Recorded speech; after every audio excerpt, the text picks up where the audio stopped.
to my channel. My name is Sammy, and today I'm going to be reading A Christmas Carol by Charles Dickens for the first time. Let's get started. So I actually got this copy from a used bookstore that supports my library, and it's just the Scholastic print. It's a really short book. I never realized how short this was. And yeah, I saw it there. I went to a book bag sale. If you don't know what it is, my used bookstore that supports my local library every once in a while does a book bag sale where you fill up a bag and it only costs $5. It's insane. So I saw this and I just was like, I never read A Christmas Carol before. I've only seen like the movie. Like I think I've only really seen the Disney animated movie of A Christmas Carol. I do know the gist. I think everyone knows the gist of this. Scrooge, the, ghosts, past, present, future. Yeah, it's only like 122 pages. So, really think I'm gonna fly through this today. And I'm excited to have you join me today. So if you want to know the premise, I'll just read what's on the back. Ebenezer Scrooge. That's a name. How did he come up with that? Is that a common name at the time? Because that's pretty sick. Okay, he says, Scrooge is not a very nice man. He is selfish and mean to employees and his family. He doesn't understand the meaning of Christmas at all. Then 3 ghosts appear, haunting Scrooge. One shows him Christmas past, one shows him Christmas present, and one shows him an eerie Christmas future. Now Scrooge has one chance to turn his life around before it's too late. So I'm really excited to read this. Actually, my sister and mom already claimed that after I finish reading this, they want to read it too this holiday season, so we can all talk about it after we all read it and watch the movie. I think the only versions I actually have seen is the Disney version with, I think it was like Jim Carrey. Did he voice Scrooge or something like that? And then the animated, and then just recently, I think it was last year, we watched the Muppets version of it, and it was hilarious, and I will probably be watching that again this year after I read it. So, no hate on the Muppets, okay? They're awesome. Let's get started.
I love this book.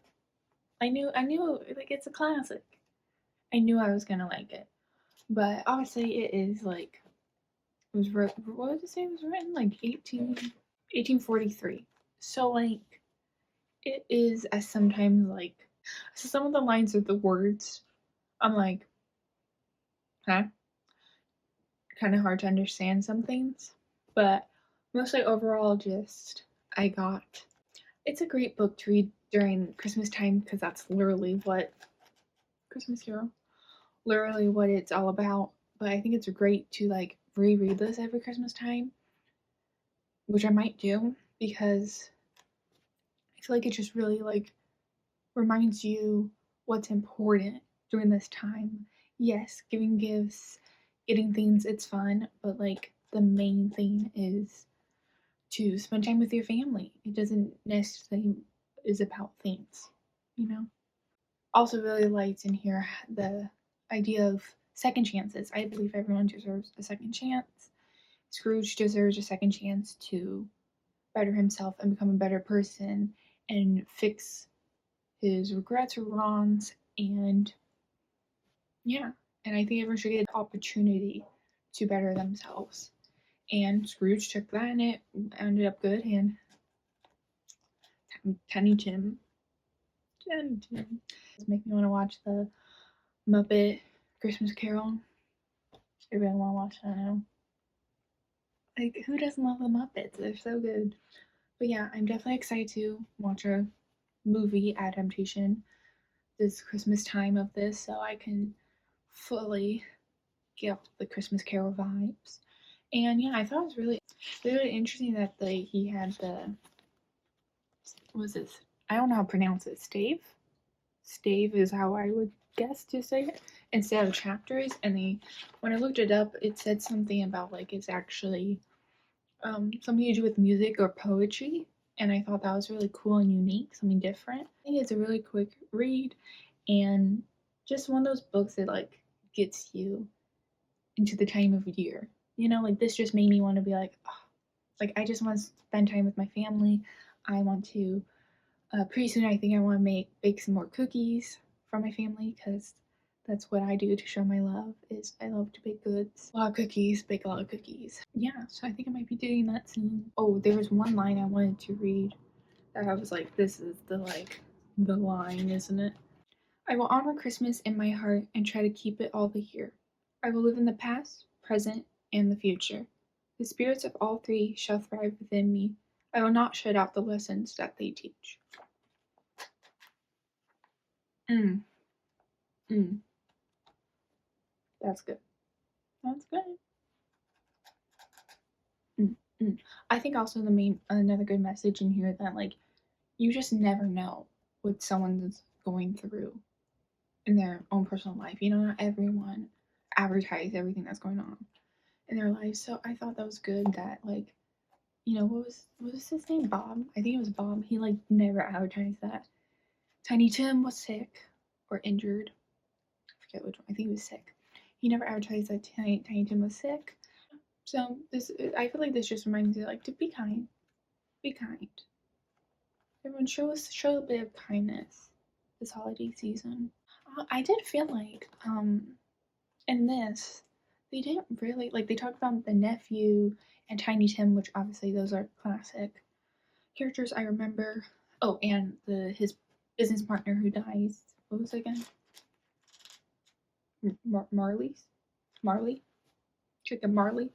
I do remember those, but I swore, if I'm remembering right, just what I like remember off the top of my head, I swore there was like a main character girl who was like the only girl he loved or something, and he like let her go and he always regretted that, or she left him and he was always like kind of butthurt after that, so like he never got married, never had kids. But like they did talk a little bit about that, but like just that like okay, she like got married, had kids, and that was it, like with someone else. I thought there was more to that, like there's more storyline to her. I don't know. Yeah, I really enjoyed it.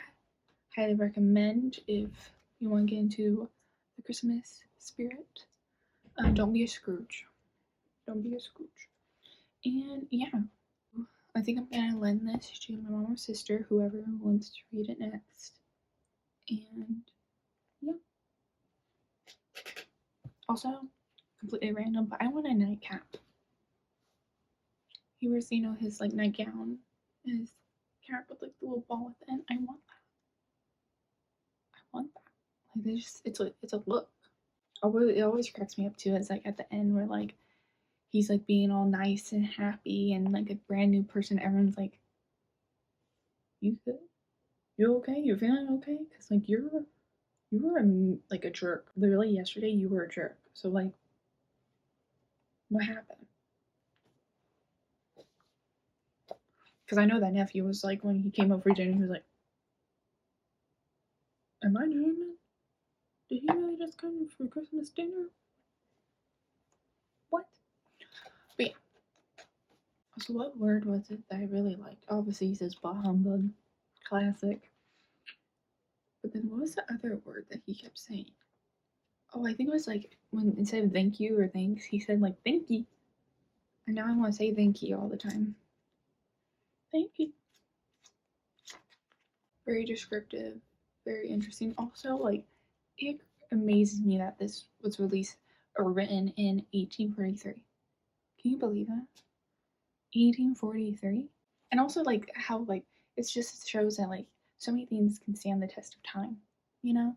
Thank you so much for watching. Please like and subscribe. It means so much to me. Happy Bookmas Day 9. And I'll see you tomorrow. Bye. That's what I'm going to do. Okay.